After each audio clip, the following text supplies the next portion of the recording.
And I'm talking a lot, Tom. I'm realizing this is the Jeff Battersby Show. You could have gone on vacation already.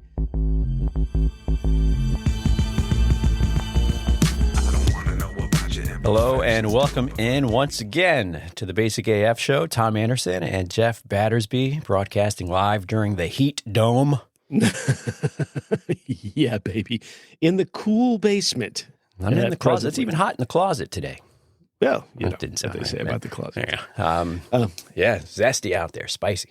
Yeah, it is. It's I was sitting out on the front porch having coffee, reading with the cat, prepping for this. It is, by the way, not our normal recording day because you, sir, are going on a vacation. So yes, vacation next week. So when this show releases on the Monday, I'll be at the beach. So dipping his toes in the heat dome will be out of here by then. So hope so for your sake. Yeah. I wouldn't want to be at the beach in 10 million degree weather. No, I've got a wedding this coming weekend, so it would have been hard for me to record anyway because of that. There you go.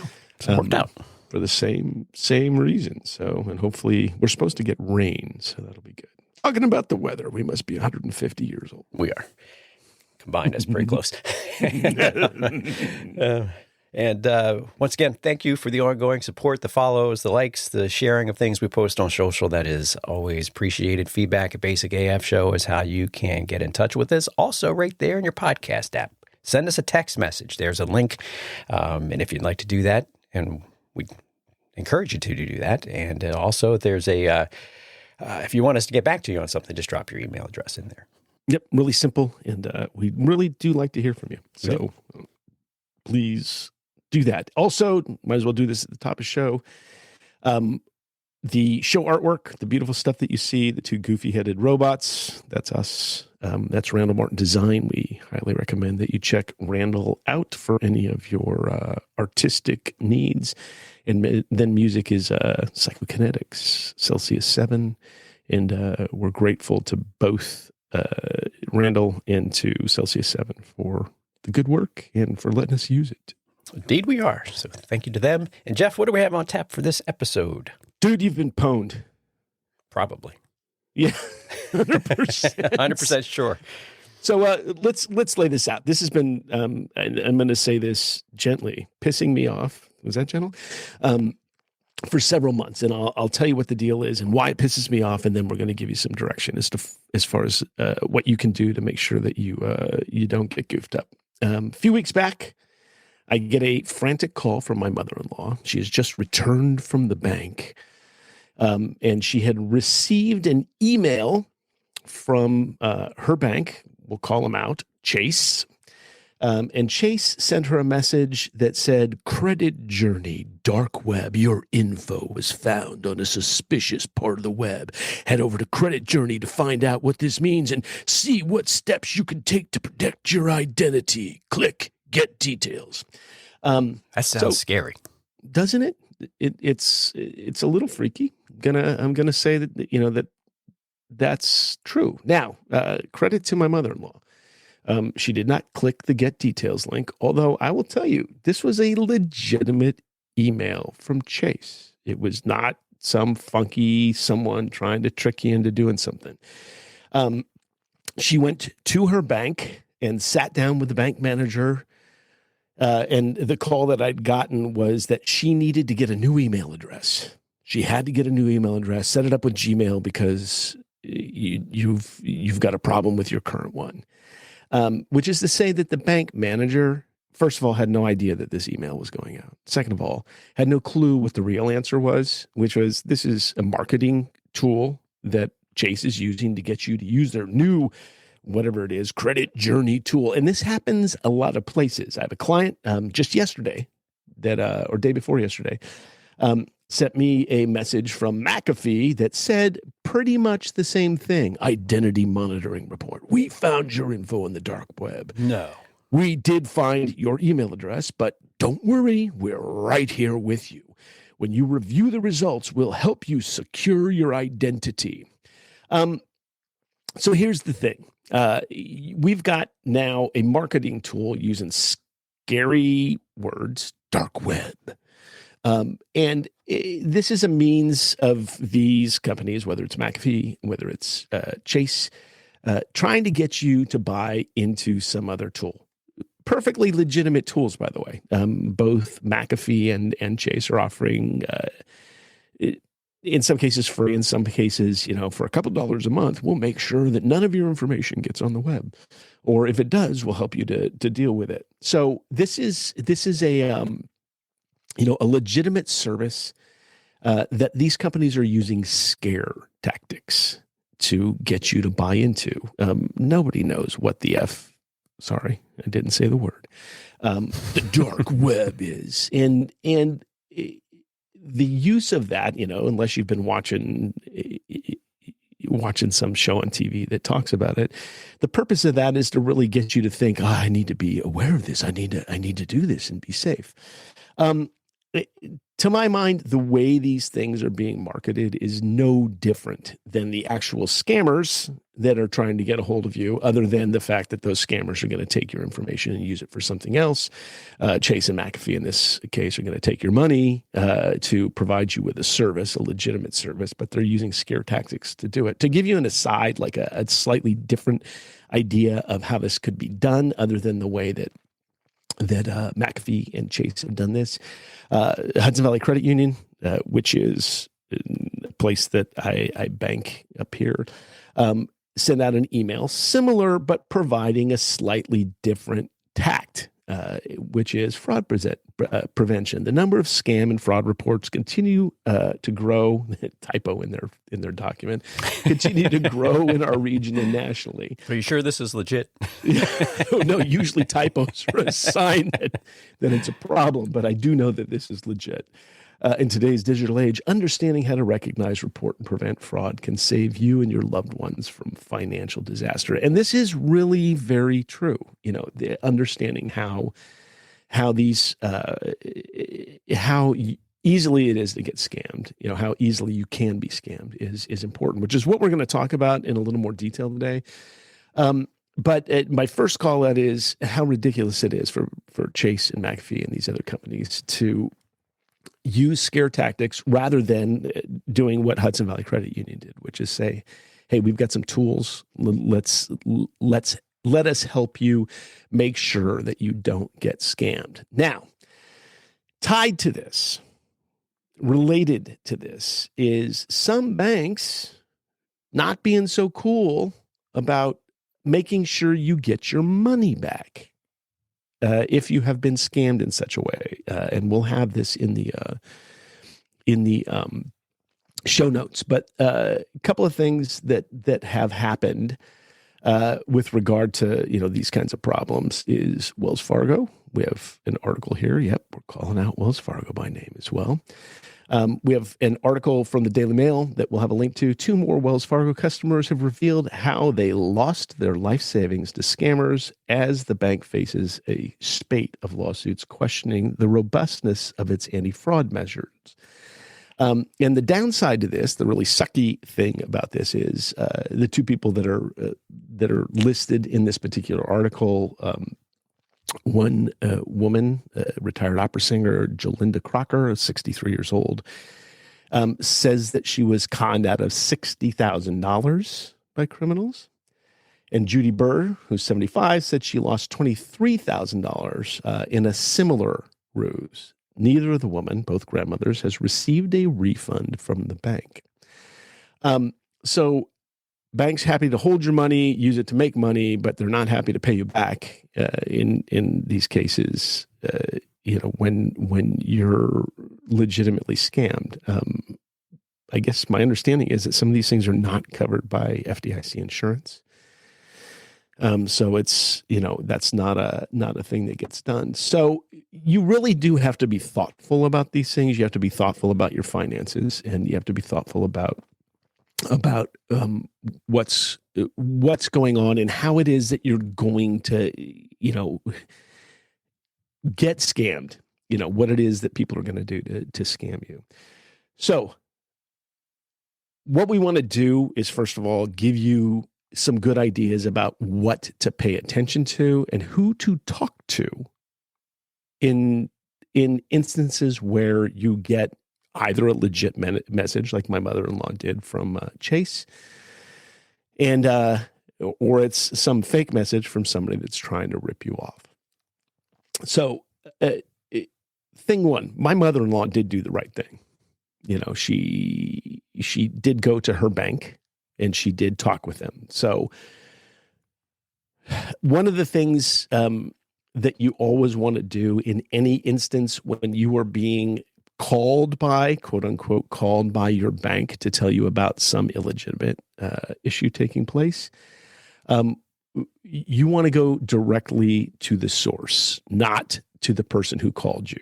I'll give you another example of some crazy stuff that went on a couple of years ago. My father, who has a Mac, got called by Microsoft, who said that there were viruses coming from his computer. And God love you, Dad. I know you listen to the podcast. At that point in time, he, rather than calling me and saying, hey, I'm getting a call from Microsoft, he let these guys control his computer. Thank God nothing worse than that happened.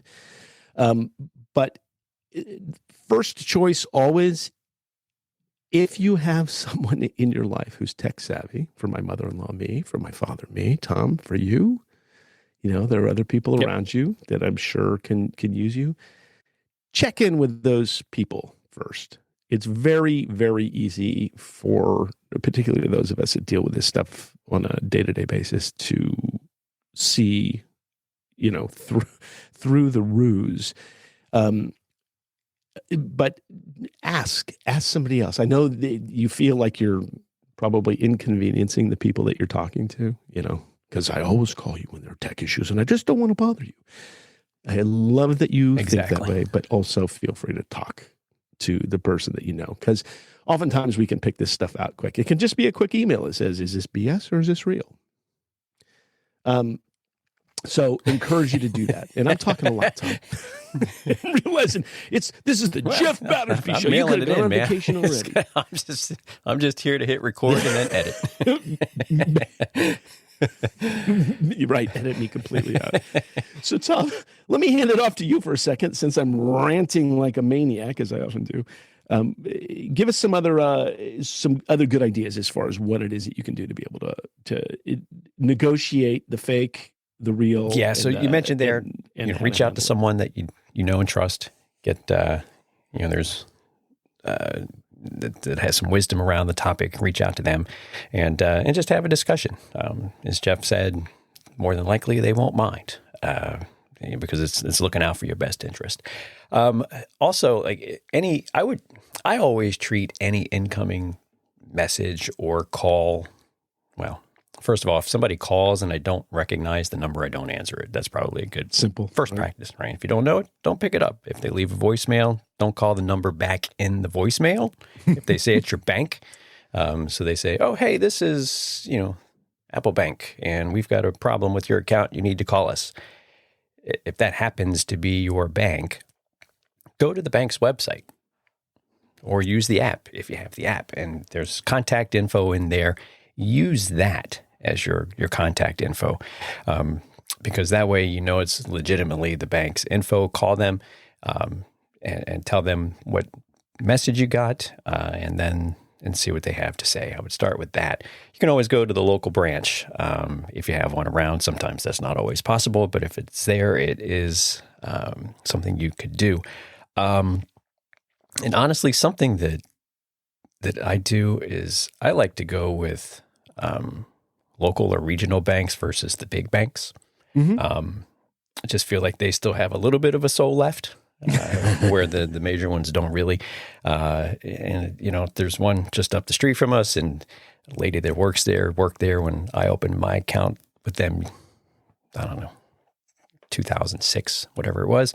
We took my son in there to open his account. She's like, oh, wow, I can't believe how much he's grown and everything. She's remembered that. And that's not to say that a big bank doesn't have long-term employees. I'm sure they would at their branches too. But and to be honest, the reason I stay with the bank, like their website isn't all that great for banking and everything, but their support has always been excellent. Like, always get the same 4 people, and which is nice. So I would do that as well. Use the apps on those emails that come in. Jeff mentioned his mother-in-law there did the right thing. She did not click the link. because you just don't know where links are going. And the scammers have, it used to be those things were kind of obvious. It would be like me writing, something in Japanese and trying to scam someone. It just wasn't very well, they weren't very well written or anything like that, but they've gotten pretty advanced with those. And a lot of them actually look pretty good these days. So again, message comes in. If you're unsure, just go to the source. Don't use the link. Don't call any numbers people give, and just hit the bank directly. Yeah, and just to say AI is going to make those scams even better. Whatever benefits AI is going to bring us, which Tom's on the gravy train and I'm on the I'm not quite sure yet story train, but AI definitely going to make these the language in these emails and the information sound and seem much more correct than they have in the past. So that's definitely something that you want to do. And hopefully on the flip side, help with detecting those too. That would be the hope. Yeah. Yeah. So hopefully there's some good detection, and that would be one of the great benefits of AI, being able to filter out the garbage before it gets to you. Not everybody has access to something like this, but if you run a domain, in other words, if you're in charge of your company's website and you're getting information like this through company email, going to highly recommend a service called MX Guard Dog. It is free. All it needs is a link from MX Guard Dog on your website, and what that will do is that will filter out a great majority of junk mail. It's a free filtering service. Highly recommend it. And that's a tool to keep you from being able to do that. Most people don't have that option. You have a Gmail account. You have, in some cases, a Yahoo account. Any of these other accounts, and you don't have the ability, because you don't have control over your own domain or your own website. You don't have the ability to be able to control that. But the assumption that you need to make is no one who's going to call you proactively to tell you that there's a problem with your computer. That's not going to be the case.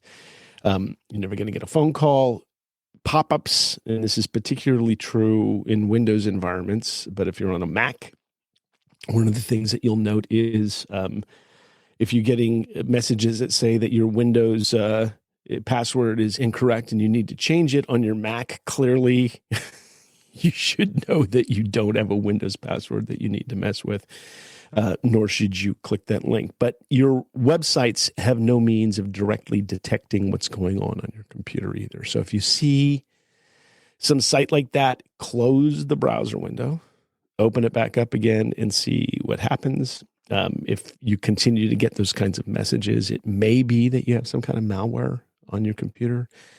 And in this case, for quick, free malware scanning, can highly recommend malwarebytes.com for both Macs and PCs. They offer a free scanning service that you can subscribe to if you like the application later on, but you can download that, and it's a nice for free service, and they're not going to continue shilling for your money after you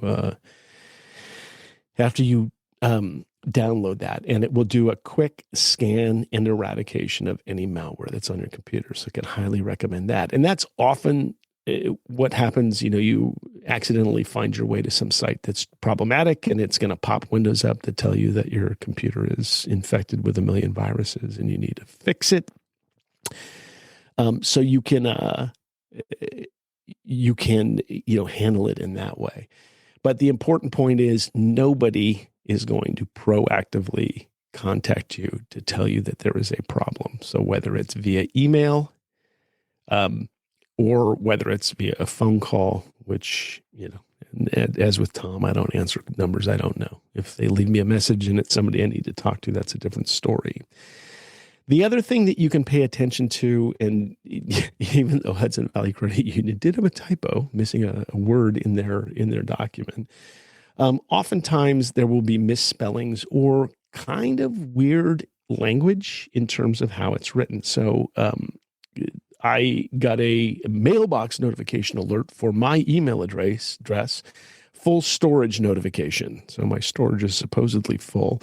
I, by the way, know that I have infinite storage on my email, so because I administer that email address. But I got a message here that says you have used up all your storage capacity. To prevent message from being cluttered, C-L-U-T-E-R-E-D, and deleted, you must clear the cache immediately to free up space. First of all, that's a bunch of gibberish. Clear up the cache? No, you would have to delete email if that was the case. It has a link for clear cache. And so if I were to click that link, I'm sure it would have taken me to some website where I would have logged in with my email address and password, and it would have then taken that information and done something, done something bad with it. Right. Trying to and then farm action some required credentials. immediately. Yep. So again, in most cases, if you're talking about business email or email where someone is managing your domain, talk with your administrator and say, hey, listen, I got this email message. Is this correct? Pretty much any business admin is going to tell you don't click links in emails from people you don't know. This one comes from no reply. So read the messages and pay attention to them to make sure that, they're using proper English and not misspelled words like cluttered. Clute, good movie, but spelled with a K. So, we want to pay attention to those kinds of things. We have some links in the show notes. One from the New York Times, and that's a gift link. So we'll be able to have it. And one of the things that it was stated in this particular article, this New York Times article, is that the legitimate world looks so much like a scam these days that it's much easier to make a scam look like the legit world. And it really is very easy to make information coming to you via email appear to be like legit. So you always want to visit your local bank, as Tom said. Call the bank at a number that you have. Mm-hmm. Go to their site. And there are various apps that you can use to handle that. If you have the option for multi-factor or biometric authentication, which, a lot of banks now, when you log in, they require you to receive a text message or to use a passkey or something of that nature. You want to use that, and do not click the links in your email. Now, with regard to the McAfee email that my client received, that we found your info on the dark web. I will say that when you click the review results, what they're really doing is, we haven't found anything yet, but let's check. Let's do it now. So that wasn't trying to sell you on something.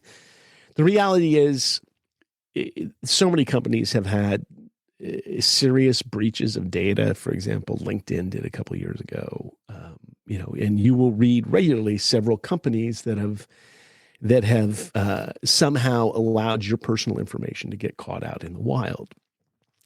If you want to check and see whether or not your email address or your email addresses, if you have more than one, have ever been released in a breach, there is a site you can go to called Have I Been Pwned.com. It sounds so close to something else that we won't say.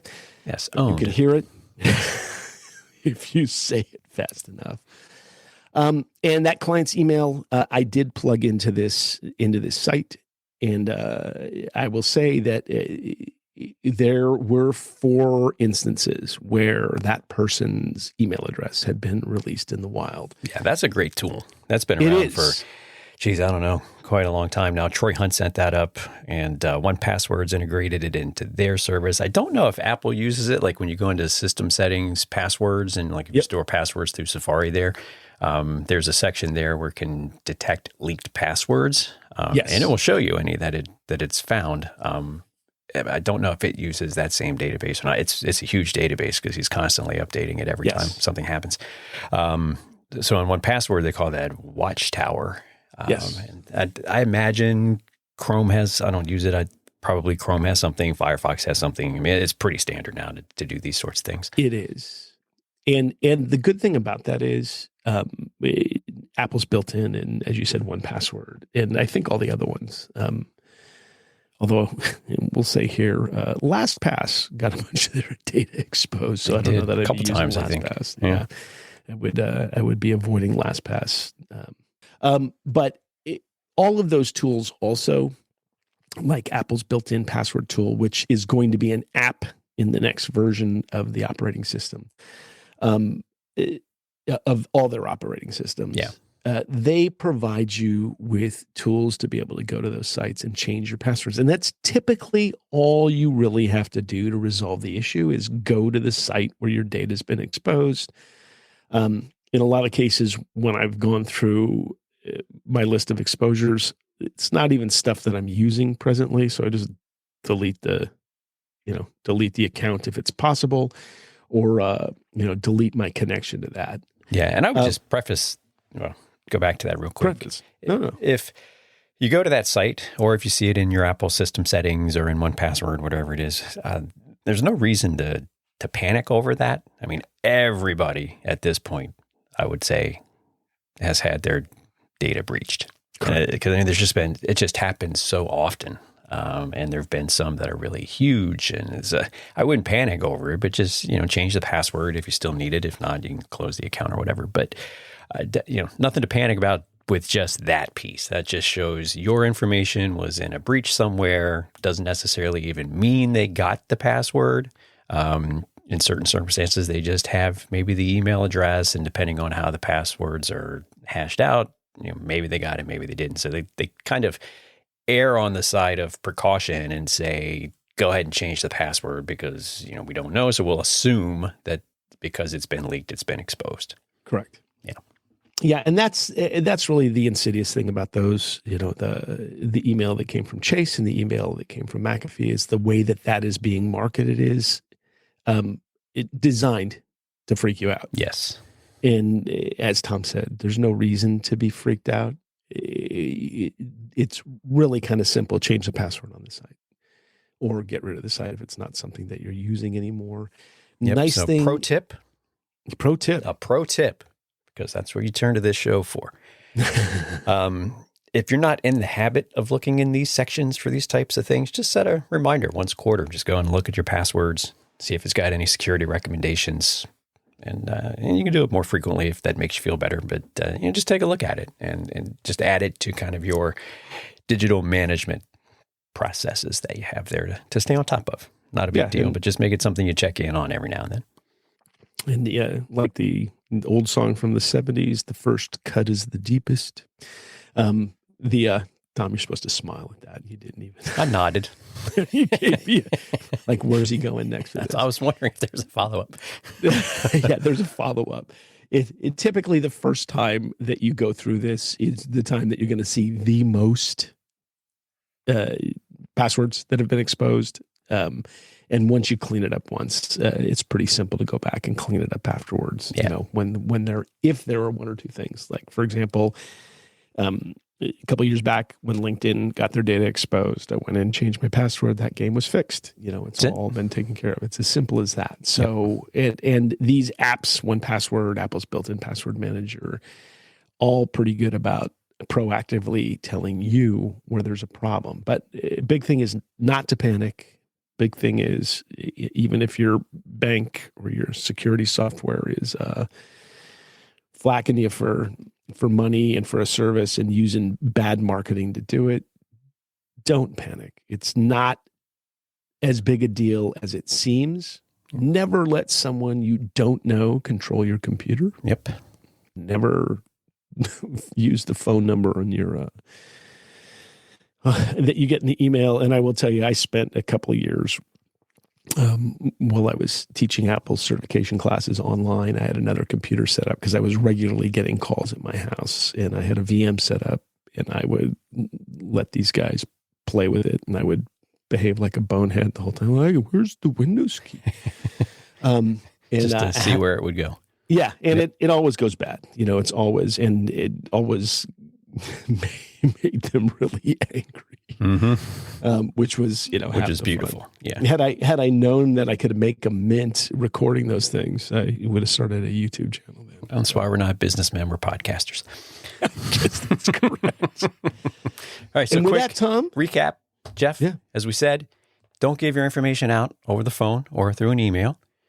If you get these types of messages or phone calls, contact your local branch if you have one, or go into the app on your phone that you know is legit, like for Citi or Chase or Hudson Valley, whatever the bank is. So go direct to the source, basically, and confirm with them rather than the random person that just showed up in your inbox or on your phone. So I like to say use the apps if they've got them. Multi-factor is big. We were talking about those data breaches. So if your password does get out, at least with multi-factor, you're not completely compromised necessarily. Do that. Avoid clicking the links, and also contact that trusted friend that might be a little more versed on these types of things and get a bit of advice from them. Yeah, it really is. If it's Tom or it's me or it's someone else in your life who is tech savvy, we're mostly happy to do that. We are. Mostly. If it's the 10th time on the same question, then it's like, we've already talked about this.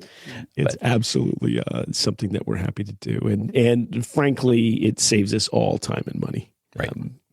To say, nope, that's BS. And I have a lot of clients that just send me a quick screenshot of stuff, legit or not, and give them the thumbs up or thumbs down, and that's the end of it. So all very simple. And that's that, Tom. And that is that. We have Look at us, it. back to 30 minutes. Back to 30. It's been a while since we've been at 30. Yeah. Dirty you're 30. Welcome. We're back at it. You're welcome. So, all right.